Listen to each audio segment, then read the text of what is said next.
Good afternoon. Jill, I suppose you expect me to facilitate. Jill, am I facilitating the conference? That was the expectation. So my staff don't want me to have a free lunch.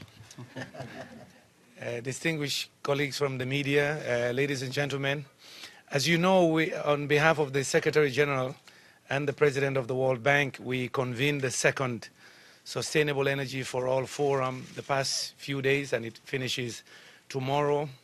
We started this event last year, clear purpose to bring together civil society, governments, and private sector together to promote the Sustainable Energy for All initiative and the targets. You know that this is a pivotal year. The world will adopt the post-2015 development agenda, and for the first time in 20 years, we've been able to put energy central to the global development agenda. If you remember when the Millennium Development Goals were adopted, there was no mention of energy. But of course, you can't run hospitals without energy. You can't push economic development and diversification without energy. Kids cannot study in the evening without lights. So we are very proud that this year, in fact, we had 2,500 registrations of people who will pass through here all week, much more than we expected. We got double what we were expecting. We have over 100 dignitaries, and for the first time we did, today and tomorrow we'll do the ministerial. And we have over 40 ministers in the room now debating at the GA how to implement Sustainable Development Goal number 7, which reads, ensuring affordable, reliable, sustainable and modern energy services for all. To demonstrate this multi-stakeholder nature of what we want to do, we've brought some leaders here who will talk to you. I'm very pleased to introduce Mr. Adnan Amin, Director General of IRENA, the International Renewable Energy Agency, who is leading the charge on doubling the share of renewables within the global energy mix, which is one of the targets of Sustainable Energy for All. His Excellency Commissioner Mimica, Commissioner for Development Cooperation of the European Union. You may not know, but already the European Union plus Germany have committed to provide modern energy services to 600 million energy poor people within the next 2 decades. That's a firm commitment backed by cash, but he will tell you about that soon. I also introduced Sheila Aparocha. Sheila is the Director General of Energia. Sheila is committed to promoting women's economic empowerment. She, in her work with her many collaborators around the world, realized that they can't empower women without access to energy. She will tell you why that is important: energy, women and children's health. But one of the best things that happened for us this year is when our own African brother, world icon, decided a few years ago that he himself, to give back to the continent of Africa, he believed the main way to help alleviate poverty, help the youth, was through giving them energy. We're very pleased that from his own vantage point, he discovered that energy was the key. And I introduced to you the pop star R&B artist icon, Akon. He called us up to say, hey, I want to join you. I want to join you, Secretary General, to make this energy revolution happen. So we're very pleased he could take away from his very busy schedule to be here. We already felt his impact. Our message that usually would go to 5 million people, just the mention of his name 2 days ago, we got 230 million Twitter hits. You know, talk about taking the message to the world. So I know we will arrange for him to meet my boss. Please give us time in September.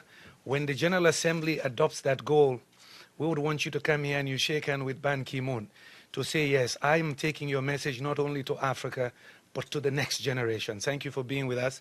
These are your panelists today. We'll give each of them 3-4 minutes to introduce, and then it's open to you. I'm Kande Yumkella. I'm just your facilitator. First, we'll ask Mr. Amin. Well, let me start by saying that Kande is trying to be very modest.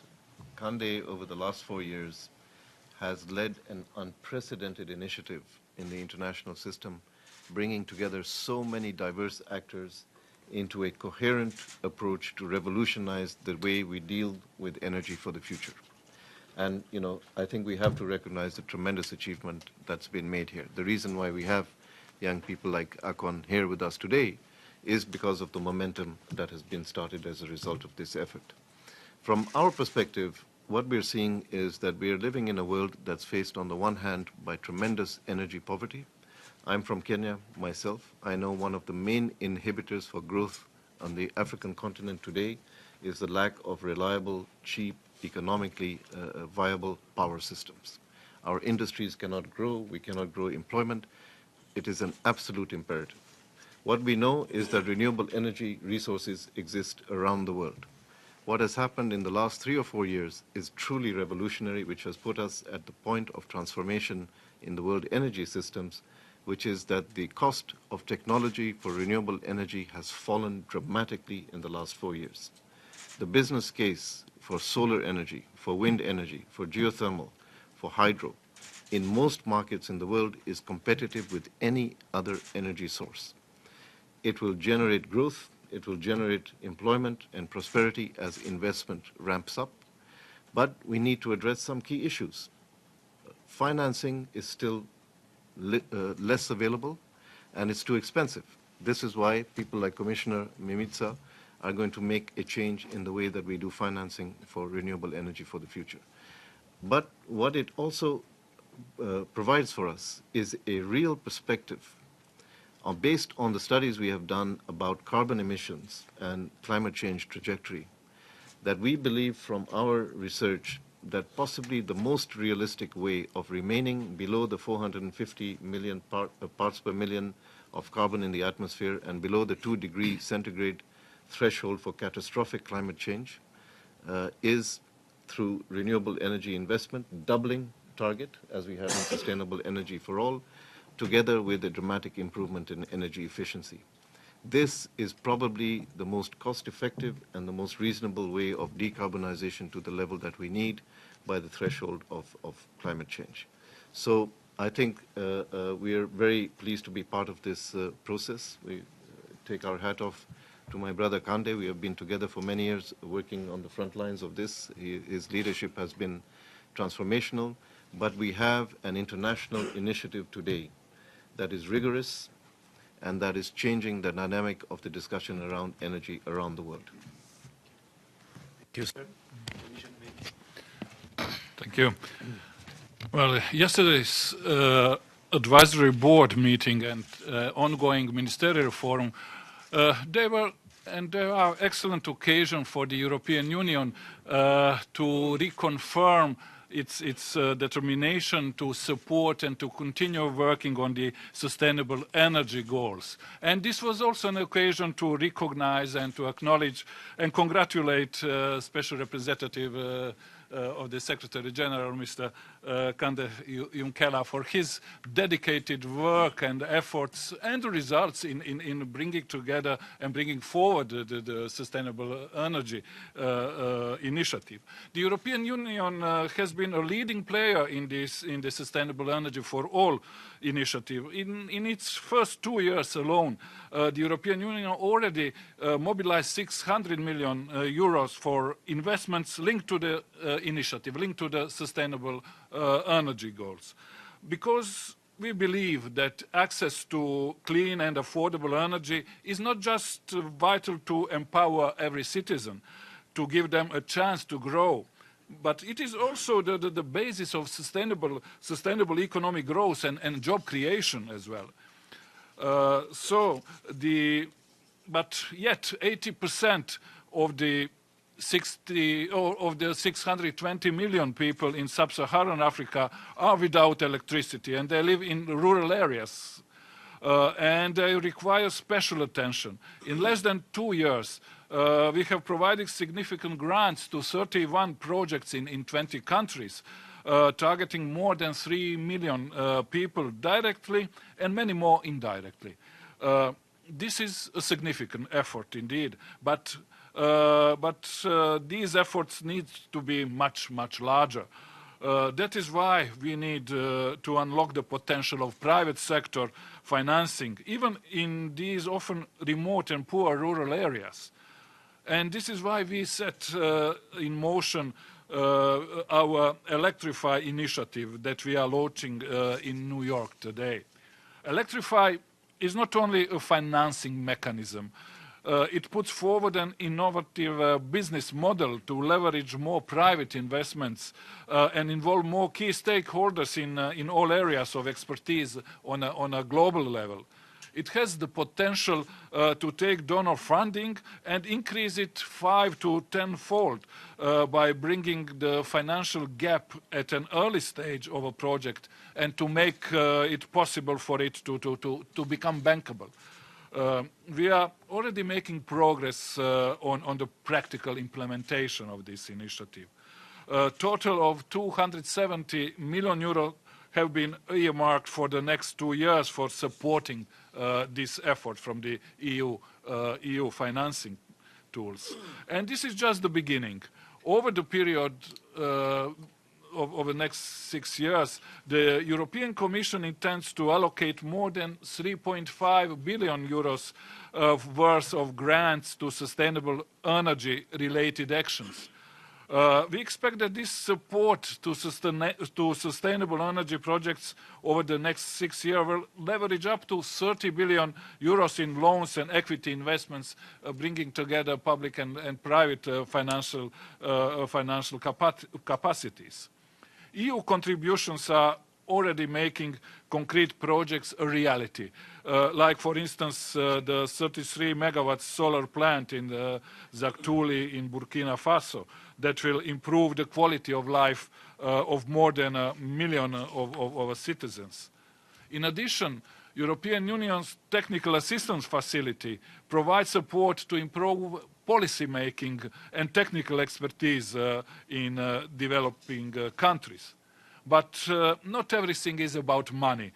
Providing access to sustainable energy to all by 2030 will require strong coalitions and political ownership.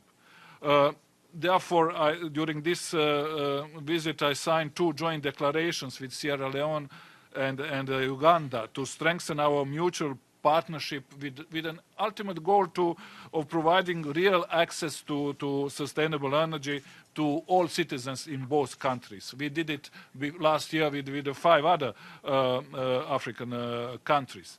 So these declarations, joint declarations, are not just mere symbolic acts of high visibility. They are roadmaps for action. The Sustainable Energy for All initiative is about partnership. So I very much hope that as we progress, this initiative and similar ones in other countries can be expanded to include other donors and actors to provide a collective framework of action. The focus that we have had on energy since Secretary General Ban Ki-moon launched this initiative has really convinced me above all of one thing. This challenge of bringing sustainable modern energy to the whole world by 2030 can be done. And it can be done if we are determined enough and are willing to work together. And the European Union is truly determined to bring energy to people in all possible meanings of this commitment. Thank you. Thank you, sir. Sheila? Thank you very much. Dr. Yumkella, you had mentioned the figure 4.3 million, mainly women and children dying of indoor air pollution.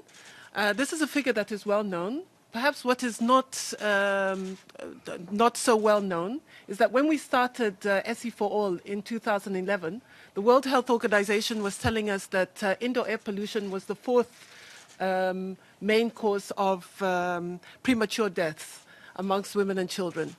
As we stand here today, in 2014, the World Health Organization is telling us that it's the leading cause of premature death. We all die in the end, but this is premature death. It's the leading cause of premature death in the developing countries. It's outranking TB, malaria, HIV/AIDS. We also launched the Global Tracking Framework, which keeps us all accountable to the commitments that we have made to achieving sustainable energy for all. In that, we have found that we are falling short of our actions to roll out cooking energy. In fact, they said since the initiative started, our progress has in fact been negligible in comparison to population growth. So this puts this in a context because, as we know in our countries, women are the ones who procure and use fuel wood and household energy. On the other hand, it's not just on the cooking side, it's also on electricity. 58% of health clinics in sub-Saharan Africa are not electrified. And this has great impacts for maternal health care.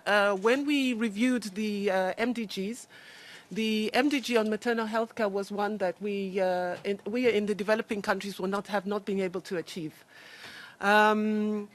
Aside from that, you talked about education. If a mother cannot complete her task, time poverty tends to be one of the issues. Because of the lack of energy, women spend their own energy and a lot of time in collecting water, in collecting fuel wood, in processing food, all done by hand because it's not mechanized, it's not electrified. If a mother cannot do it, the first person that stays behind to help her is her daughter. Her daughter doesn't go to school. So these are some of the issues. In recognition of this challenge, last year in 2014, we launched the global campaign for energy, women, children, and health. We launched it because we recognized that this was, energy is linked, you said it's an enabler to all the Sustainable Development Goals. It's also an enabler to addressing gender inequalities. So we launched it to raise attention, to mobilize resources, and of course to make women the center of, Dr. Yumkella, what you're talking about, the energy revolution, to change the narrative and put them at the center stage. In doing this, organizations like my own, the Energy International Network on Gender Sustainable Energy, but also others, the Global Alliance on Clean Cooking Stoves, Practical Action, and many others around the world, have been trying to make the business case of why it's important to invest in women to scale up energy access. And we've been doing this in very concrete terms. We have set ourselves timelines and deadlines. Within Energia, we're working in 7 countries, working with 3,000 women entrepreneurs. We're a civil society organization, so we might not reach the numbers that my friend Commissioner does, but it's our own contribution that's having real-time impact in changing the lives of women and children. We're reaching out to 2 million consumers. That's just others. That's just ours. There are other commitments that are scaling up the issue. The reason that this is important, ILO's 2014 report has in fact said that when you focus on women, and the Secretary General has also said this when he was speaking to us, they find it the single most important intervention that's going to reduce poverty. By focusing on women, increasing their productive use. Why? When you invest in women, 90% of the income they earn goes back to the family, compared to 30 to 40% of men. So there is a real case. We're also finding that it's not just a question of producing the technology. People have to use that technology. They have to adopt the technology. In households, women make decisions. When a woman sells to a woman, she's able to explain, you're able to adopt, you have more sustainable use. So there really is a strong business case for women, for working with women that even goes beyond women's empowerment, that goes to building better communities and to meeting all other development goals. Thank you very much. Thank you. Akon, for your own initial opening comments, if you have any, sir. These are opening comments? Yes. Before the questions come. Welcome to the UN. Wonderful. Thanks for having me, brother. Ultimately, it's definitely an honor to be here. To be in a position of, organizing a global concentrated market to be able to facilitate the needs of, millions of people in Africa has always been a dream of mine. Always been a dream of my partner, Sama Bachili and also Chon Young. And together as a collective group, we wanted to unify as the younger generation to move forward on how do we create a huge impact in Africa's development. Because as you know, more than 65% of Africa's population is the youth. Women and children are pretty much the heartbeat of Africa at this point. Unfortunately, a lot of our elders, male representatives, and you could say male allies in a great situation have been taken through, conflicts or maybe through war or through, travels and hunting or maybe even, sicknesses that's been constantly been spread throughout Africa itself. And women and children has always been discarded in a way to where they were, be in a more safer zone than the actual man himself who's out there doing what needs to be done to keep the family safe. And unfortunately, because of so many issues that's been going on through our continent, we've lost a lot of our men role models there. So we're left with a lot of women and children to run Africa's future. So us knowing and understanding that dynamic, as the youth, we also just can't sit beside and wait because it's our continent that needs to be built. So our goal and our main initiative is to get the youth more involved, more educated to what needs to happen in order for Africa to be able to prosper and be able to compete with the emerging continents surrounding it. Because ultimately, as you know, majority of the resources in Africa are actually being, pulled out of Africa to keep the rest of the world sustained. But Africa itself is still in a position where it's necessary to be able to utilize its own resources to be able to keep its own sustainability going. So even before you even move forward on a bigger scale of that nature, the development of Africa has to be set up in a way to where it can sustain itself. And our biggest, obstacle is development, and infrastructure. But as you know, without infrastructure, nothing can be, useful to you. And Africa can't even grow in a way that it needs to grow, along with all the other emerging markets itself. But without energy, the infrastructure can't even begin. So with us being in a position to where we wanted to help the infrastructure and the build of Africa, we wanted to be in a position to where we could make a huge impact. And the best way to enter into that development is through energy, because energy would be the key of Africa's development. And what we realize is that the heartbeat of Africa is the rural areas. There's a lot of cities in Africa that's doing tremendous things, but it's only but so many cities that you can count on before you have to lean on the rest of the continent. And ultimately, the majority of the continent is the rural areas. So ultimately, our decision was to decide to start from the outside and work our ways in, because the majority of the population are out in the rural areas. So if we can supply and be able to provide them with necessary tools to be in a position to be able to help the development of Africa itself, then we'd be in a great standing position to move forward into our future. Ultimately, so our main goal is now to be in a position to where we're creating more of action than conversation. One thing I realize as an entertainer, we're constantly in front of a huge audience. We get to speak to a lot of people. We got influence. We actually are in a position to influence a lot of people. Majority of the fact that we are talented, or are assumed to be, talented. Not all of us are talented, but but ultimately, we do have a voice that people listen to. And sometimes we utilize it towards social, sometimes we utilize it towards entertainment, or sometimes we may just utilize it towards our own personal egos and want the world to just understand what we're feeling. But I think ultimately, in a position where you stand, where God allows you to be able to speak to 1 billion people, you always ask yourself, you get a chance of that nature, what will you say? Or what is your purpose? I always felt like everyone is put in a position for a reason.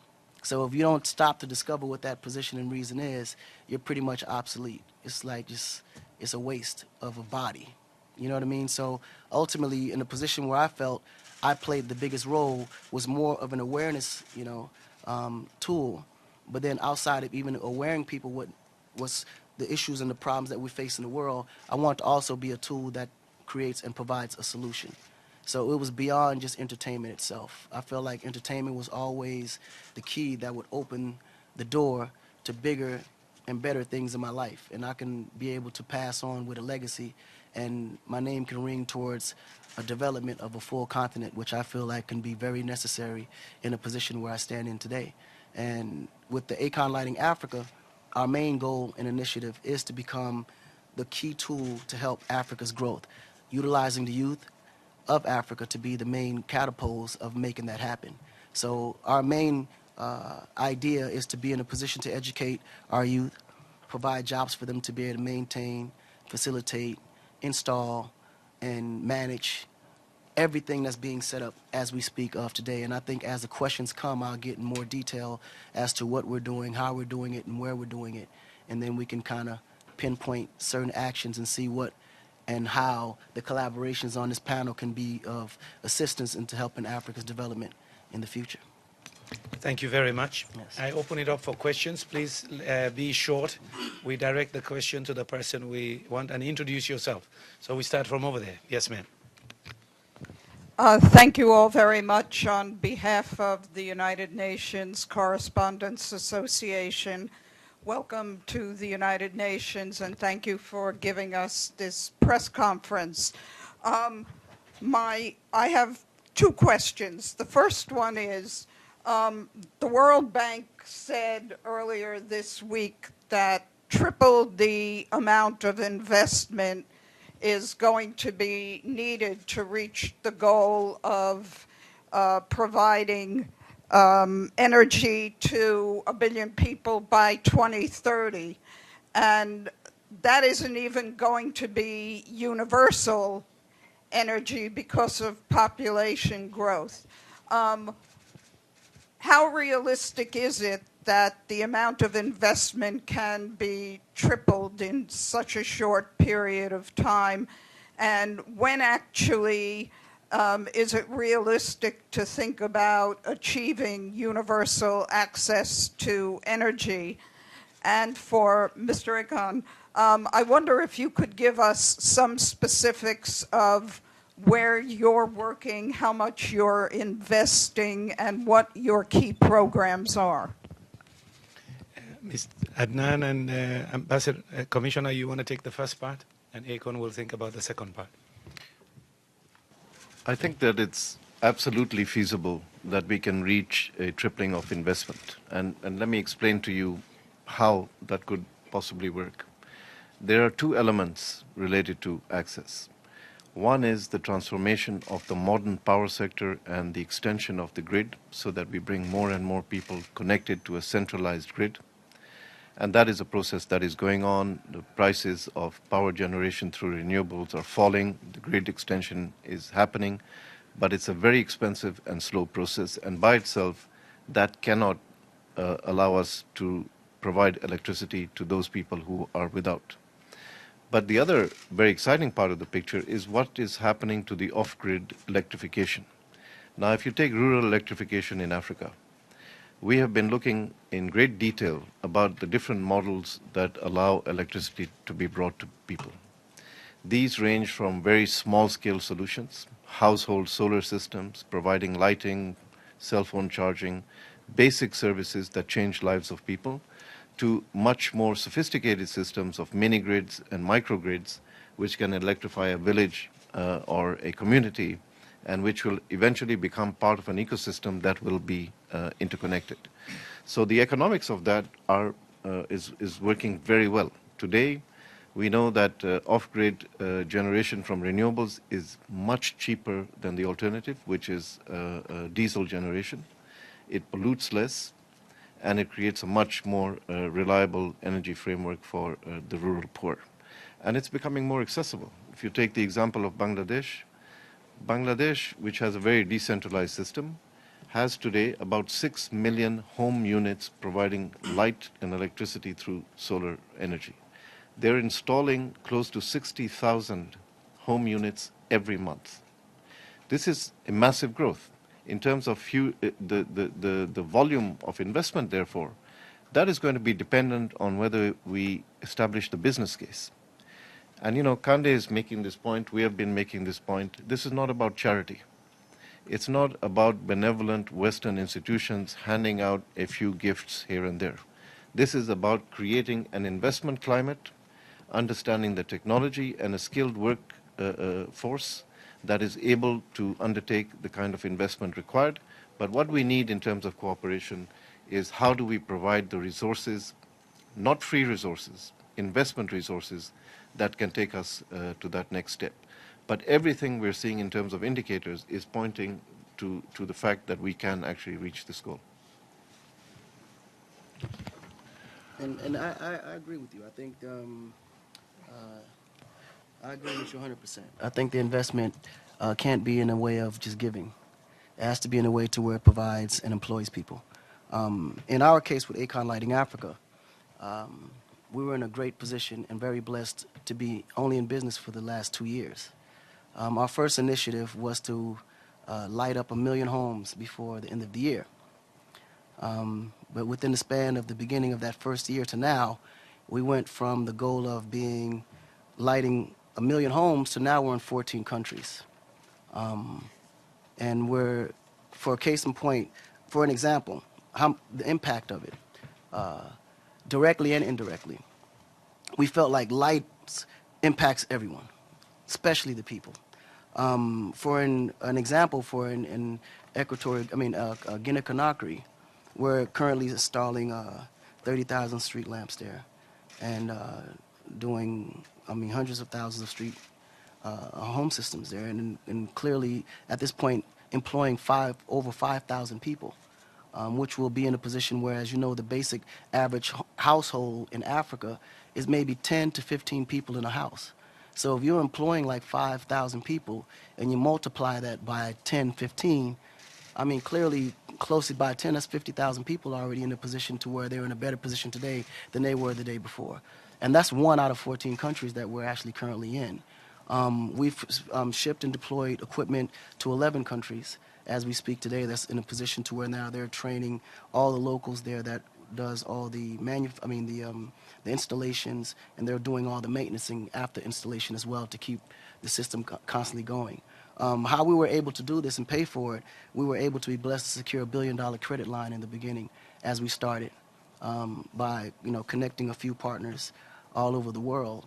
And ultimately, we were in a position now to where we've only used over maybe 300 million of that $1 billion credit line, which leaves us about 700 million still to be able to move forward. And through that, we created a finance system for a lot of the countries that we walked into, because ultimately our biggest problem in a lot of these countries were financing. You can go to a country, they wouldn't have the money to spend directly on energy with a lump sum right off the bat, so we were able to create and concoct a scheme that would allow them to pay off their balance within 3 years, which we would finance the full amount up front and then set up a payment plan with the countries in which they would pay it within 3 to 5 years installments, according to whatever their energy budget would be. And then we also involved the people in the home systems in a place where we created a payment system plan where the people would be able to also pay towards their energy bill. So what we did, we created a prepayment system, and we subsidized with the government, of course, did a PPP with the government and the people itself, and ultimately created a system in which they calculated how much electricity the average user would use in particular village. We'll say maybe $5 a month, for instance. And with the free finance and allowing the funds to actually be free because they're paying now in installments within 3 to 5 years, we were able to subsidize the payments in which they would probably spend the same exact that they would spend on kerosene or candles for their actually energy bill, which was also provided through solar. As you know, the sun provides that, which is free for us. Ultimately, once the equipment is paid for, they would actually continue to keep their systems and own it once the finances is fully paid out for. So, the system itself is set up in a way to where it empowers the people. And then each village has, you could say, a designated elder who actually coordinates all the employees and hires and fires.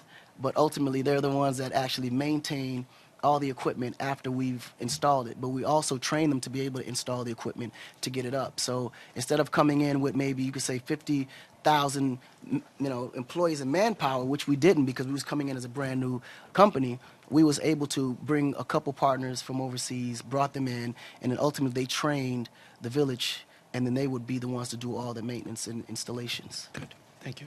Thank you. Yes, ma'am. Yeah. In 2007 in Sierra Leone, President Ernest Bai Koroma promised in his... Thank you, Edie. Thank you, Edie. Should I start over?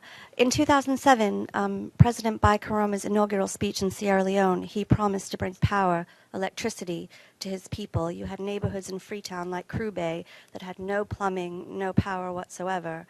Meanwhile, you have 50 NGOs in a 5-mile radius, and you have resources like diamond mines, gold mines.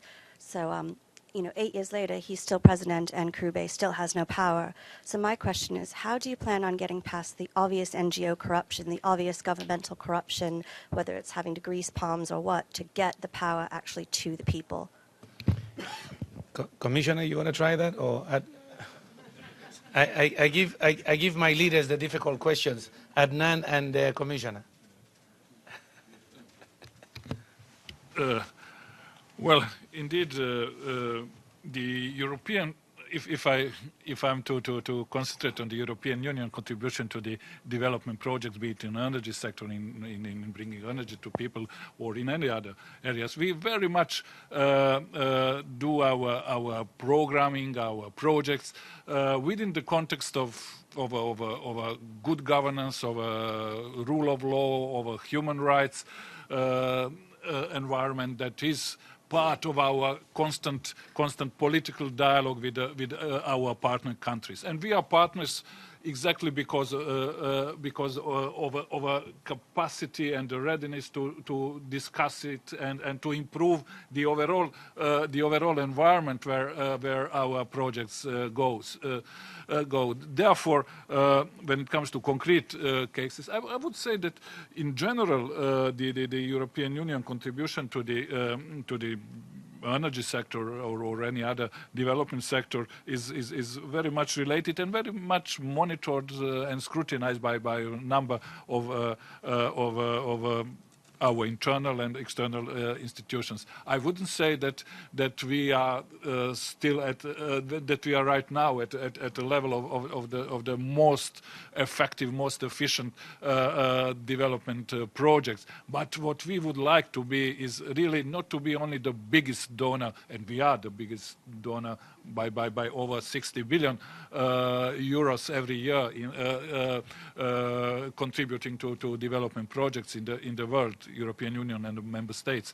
But we would really like to be the best donor, the most effective donors. And we shall be the most effective donor once we are sure that we can overcome corruption, good governance issues, that sometimes hinders the concrete implementation, the concrete impact on the ground of our project. Can I just on that issue? I met President Koroma. I discussed this particular issue with him. We have another Sierra Leonean here, but we're talking about President Koroma rather than any other president right now.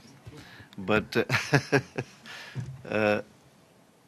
let's remember one thing. This is a country that emerged from one of the most brutal, devastating civil wars in living memory. The entire generation of youth was ravaged. There were child soldiers. There was poverty. There was deprivation at grand scale. The entire energy infrastructure was destroyed. Sierra Leone is very rich in hydro. It has huge biomass resources, has huge solar, and potential even for wind. We've been talking to the government of Sierra Leone about how do you begin to do this. Basically, what we're saying to them is that we don't want to have the aid approach, where you hand them a bunch of money and then who knows what happens with it and so on. What we're doing is we ask them to develop a commercial project, present that project to us. They have to give a government guarantee that that money will be repaid. But of course, the interest rate is 1% over a 20-year period. It's one of the most concessional money around. But there have to be safeguards that are built into how that is implemented. But it's not our responsibility to monitor them or tell them you're doing wrong or whatever. They have to deliver. At the end of it, it's their responsibility, and this makes it transparent to their own people. We have just financed $9 million for solar PV, which I think the total cost of the plant is about $18 million. That's beginning to provide some seriously needed electricity into the capital city and its environs. But there is such huge potential in a country that is so resource rich as Sierra Leone. that the companies that are investing in the extraction of minerals in Sierra Leone should have the ability to build their own generation around the processing of those minerals, but there should be conditions that that generation should be shared with the population in the vicinity. I think there is a huge scope for this to happen. But as you said, you know, a country that's recovering from this level of devastation of institutions, of generations, takes time to recover. And I think it's our responsibility to help them to identify the business models that are actually going to work and empower their own people rather than to make them dependent on charity. Sheila? Yes. Thanks. So just to respond, not necessarily to the issue of Sierra Leone, but it's not specific to Sierra Leone, but across the developing country, we found that we were not able to deliver on our commitments to SE4. And in my opinion, one of the main reasons was that everybody was doing their own thing. So when we came together and under the leadership of the World Bank President and the Secretary General of the United Nations, recognizing this problem, we came together and decided that we need to work under one umbrella. We need to coordinate. This is a big issue, but if you don't have plan and if you don't coordinate, we're never going to achieve things. We came together, we did an assessment. We were not just treating symptoms. We decided what are the causes and what are the problems. We translated those causes and problems into a vision. So now we have a vision. We gave ourselves a timeline. We gave ourselves we prioritized, gave ourselves three main visions. Universal access to energy, 2020,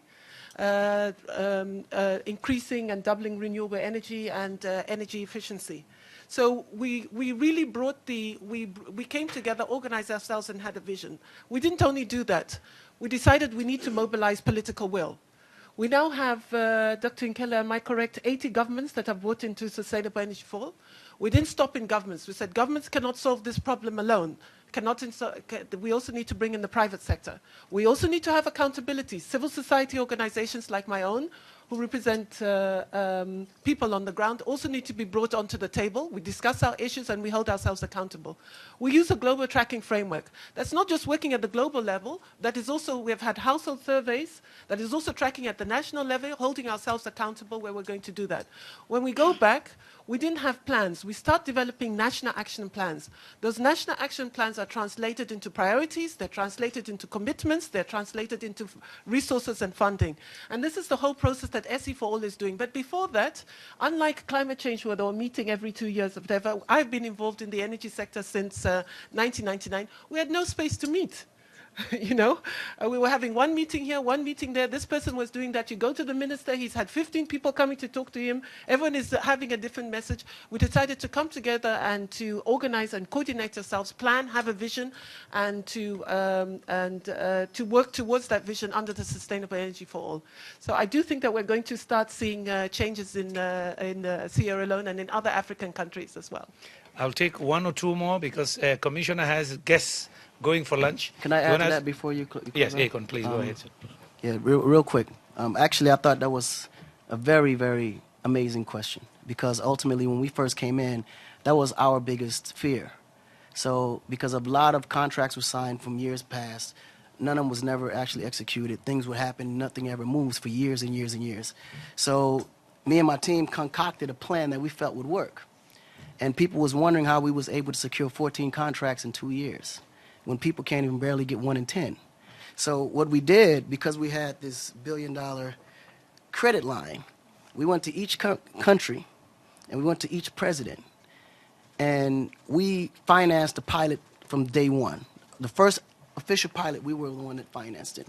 And we told them, or asked them rather, you pick the village that you want electrified so we can show you what we're capable of. You know this is real, this is not talk.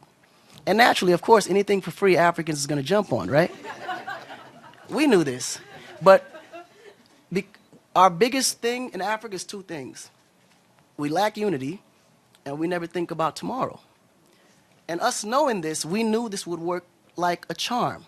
So naturally, they always pick the village that they feel strongly politically will help them for the next election. And we calculated all of this. So they would pick the village, and naturally we electrify the village. And it's bright. Brighter, I mean the brightest thing you've ever seen.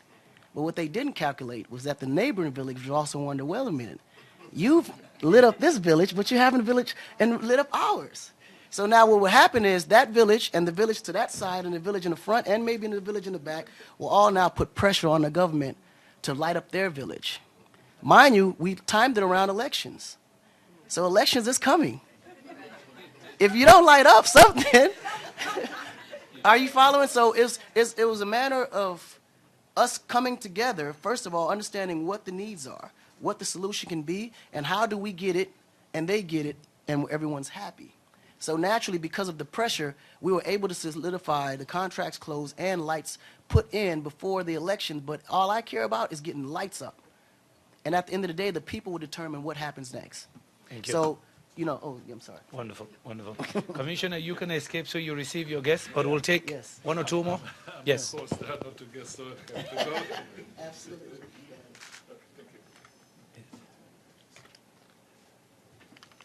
Keep some food for us, sir. Yes, sir. Great. Thanks a lot. Matthew Lee, Inner City Press, on behalf of the Free UN Coalition for Access. Thanks a lot for this briefing. I saw that the Sustainable Energy for All is involved in this campaign about zero gas flaring by 2030. And so I wanted to ask, it seems, number one, what's your involvement in it? Are all countries signing on? Are some countries going to keep flaring? And then for Akon, I've seen, wait 1 second.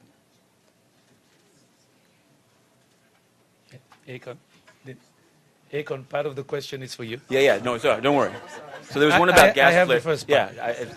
There was one about gas flaring, but since you're here, I wanted to ask you this. I've seen these reports or interviews where it was said that you own a diamond mine. So I'm not saying that it's an industry that has its problems. Is that also kind of a social enterprise? Do you think that the industry can be improved in some way? Do you run it in the same way that you're running this clearly kind of social enterprise? And what's the relationship between the two?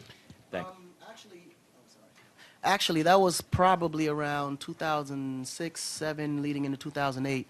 At the time, there was a huge issue about blood diamonds. That was the big thing that was moving around at that time. And I was more part of a culture that all we did was wear diamonds. I mean, at the time, I was heavily engulfed in the hip-hop culture. And diamonds were everything. We used it to market, we used it to promote, we used it to sell records. And I noticed that majority of the diamonds that was being worn at the time, in the big controversy around blood diamonds, it was something that needed to be done about it. So it was more used from a place of marketing to be in a position to where I can be able to speak and help to resolve issues relating to the diamond issues in certain countries and parts of Africa, and to help to clean up the image of those roughs coming out of Africa and what was led to getting to those things, and kind of better getting a grip on and understanding of how those diamond mines were operated, how they're being conducted, controlled, and all into how everything was actually, how the owners of those diamond mines also were being held accountable for things that was happening on those mines itself. Because from that time, it was really bad because of the kind of behaviors that was being put out and the kind of things that was happening with, children and rebels and all kind of things related to diamonds and the African youth at that time. So ultimately, it was more of a plot and an idea to give me a face in that world to be able to make, certain changes and make some differences there. And on the gas flaring, it's one of the initiatives we're very proud of. The World Bank and a number of institutions were working on it for over 10 years. We know, for example, that about 4 years ago, the gas flared in Africa could light up the whole of the continent. Yeah, but it was burnt. And it's been being burnt for 60 years, just burnt, just like that. In the North Sea, zero flaring. In fact, in Norway, they don't allow flaring, and they even put a carbon tax. It's still profitable. So why would companies come to Africa and just burn it? Lack of markets. So what we've done, we've built a coalition over the last 2 years. We've signed up Shell, Total, Eni, Statoil, and several other oil companies, 9 of them in all. We've also brought together about 6 countries, a number of them from Africa, who have signed on. And when you look at the totality, we have now companies and countries that account for 40% of the flaring signing off that there will be zero routine flaring by 2030. As we speak, last week, I am informed that we could get 3 more majors. That will kick us up to about 60-70%. Our dream Secretary General's dream and President Kim is to go to 100% by December. Now, yesterday, our advisory board heard the figures. If we get zero flaring, that amount of gas could light up 1/3 of Europe. Now, for me, it's been a quest since 2001. I did my very first gas flaring conference in Nigeria in 2001. I knew nothing about it. I was working there and I just got angry. Why are you burning this thing and we don't have regular electricity and it's here? So a lot is happening, and this is the kind of coalitions we're building around sustainable energy for all. And just one thing, where do things currently stand with Nigeria, particularly with the government coming in? That's the big thing. We're very happy. Yesterday, I was informed for the first time the government announced that they will allow prospecting for gas. Nigeria is the country, we call it, this is what we say. Nigeria is the oil country, is the gas country that happens to have oil. It has more gas than oil. When they begin prospecting now, they may discover over 170 trillion cubic feet of gas. You know, they're already a key player in LNG, but you can imagine the impact for the rest of West Africa, the West Africa gas pipeline. So what I have done, just to conclude, I have set up now the African Energy Leaders Group. We'll be looking at some of what Akon and others are doing bottom of the pyramid, but we're looking for big energy projects that can utilize that gas. More importantly, making LPG, liquefied petroleum gas, clean cooking, to save 600,000 lives every year in Africa. So with entrepreneurs like Akon joining this, he's doing lighting now, but one of the areas I want him to look at is cooking solutions. Senegal is the most advanced in West Africa on LPG, but they have a long way to go. Ghana is next, Cote d'Ivoire. I give you an example. In Ghana, up to 2 years ago, almost 70–80% electrification. But most of the people rely on charcoal and firewood for cooking. Absolutely. So people miss the cooking side, and that's why we are launching the campaign on energy, women, children's health. As Sheila said, it is the #1 killer. It's a silent tsunami killing you in the evening. Kerosene lights, you guys can relate. We go to bed and you close the windows, the kerosene lamp is there. You're poisoning the kids, premature asthma. Thank you very much. We got to go for lunch. Any other questions, send us emails. Thank you very much. Thank you.